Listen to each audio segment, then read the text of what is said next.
Yeah, we really have made a lot of things happen this year. Very big year for us. Most recently this year, we've launched more than 5 products. Some of the big things we've launched is our Far Field device, which is Fire TV Cube, allowing you to talk to Alexa to turn your TV on, turn your sound system on, change the channel. It's really been a game changer in terms of Alexa voice controlling your experience. We've also launched Fire TV Recast, which is our first DVR. So really taking that next step for cord cutters. We've launched a new 4K stick as well. Most recently, we've announced kind of some new stats actually. Customers are really responding to the things we've been announcing. We're #1 in market segment share and have been for years among all of our streaming media players. And most recently, we're announcing that we have 34 million monthly active users. So on all of those devices we've been announcing, customers are responding really well and utilizing them to a really tremendous degree. I mean, that's great to hear. That's a huge number for you guys to reach 35 million. Yeah. Yeah, I think it really shows the momentum in the streaming category, the momentum of what customers want to do. We're offering customer choice, which we think is the primary thing that we're doing here. Customers can choose, do you want a 4K device? Do you want a stick? Do you want a far field device? So I want to talk to you a little bit about Alexa, and it's not only Fire TV that's integrating Alexa. I was just talking to other companies that are integrating it into their remotes, and you're just seeing more of the growth of voice assistants. What do you think the future is for voice assistants and entertainment? Like, where will it go in the future? Yeah, we think that voice is the future of controlling your entertainment.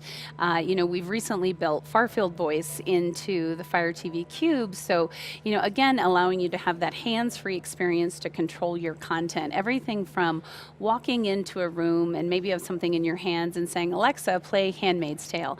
And, Fire TV Cube will power your TV on, turn on your AVR, find where Handmaid's Tale is located and start playing it for you. So that is just a much simpler experience than, say, having to pull out your remote, turn the TV on, maybe switch remotes, all of those sort of things. On top of that, voice also allows you to control your smart home. We believe that the TV is the center of the home and has so much more functionality than simply watching entertainment. You can control your smart devices with it. You could watch cameras, cameras on your front door, those sort of things you can utilize on that screen. And so we believe that voice allows you to bring all of those things together into one really simple to use interface. Now that being said, there's also a lot of instances in which you may still want to use a remote.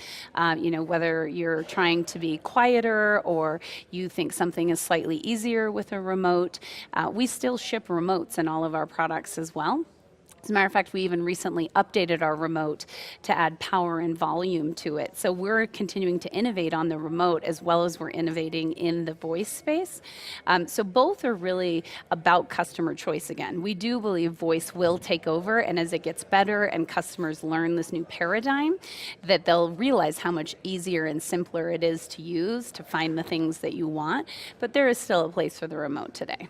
Well, speaking of making things simpler and easier for customers, Fire TV is perfect for the cord-cutting audience. It really lets you stream whatever you want to watch. You can buy videos on demand. You could pay for subscriptions you'd like.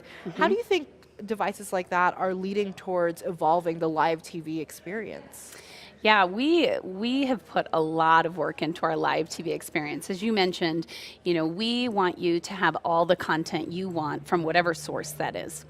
So recently we've announced a partnership with Best Buy where we built Fire TV Edition into Toshiba and Insignia TVs.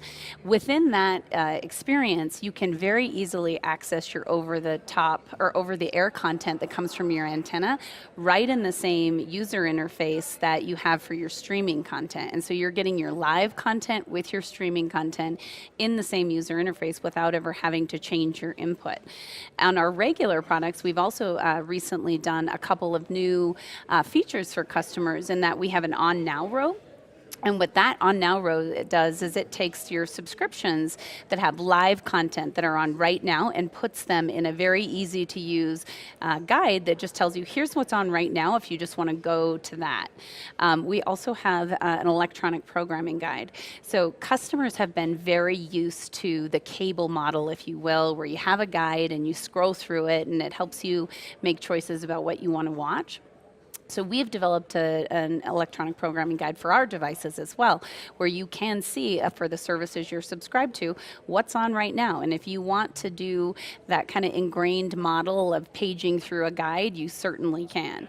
Now we do believe that over time, customers would rather have a bit more searchability. So rather than paging through multiple contents, you could say, Alexa find comedies, or Alexa find, something that's on right now. Like those are the kind of over time utterances that we think are really going to change the way you find content versus some of the things we're doing today. Well, Amazon is in an interesting position. You guys are content creators as much, and you have the Fire TV, which allows other media companies to put their own OTT and their own streaming services on your device.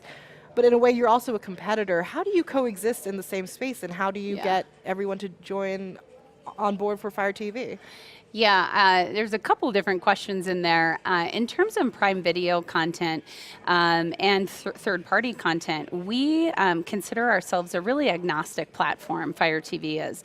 We want all of the content that customers want to access to be there for them. If that's Prime Video, that's great. If it's Netflix, if it's Hulu, we're fine with that as well. The Prime Video team is producing really great content, and there's a lot of customers that want to watch it. But the number I mentioned earlier, that 34 million active users, means that third parties also want their customers to see that content. And so we have been able to find this really nice place of existing with both first party content, from Amazon, even though that's not technically Fire TV content, and third party content like Netflix and Hulu.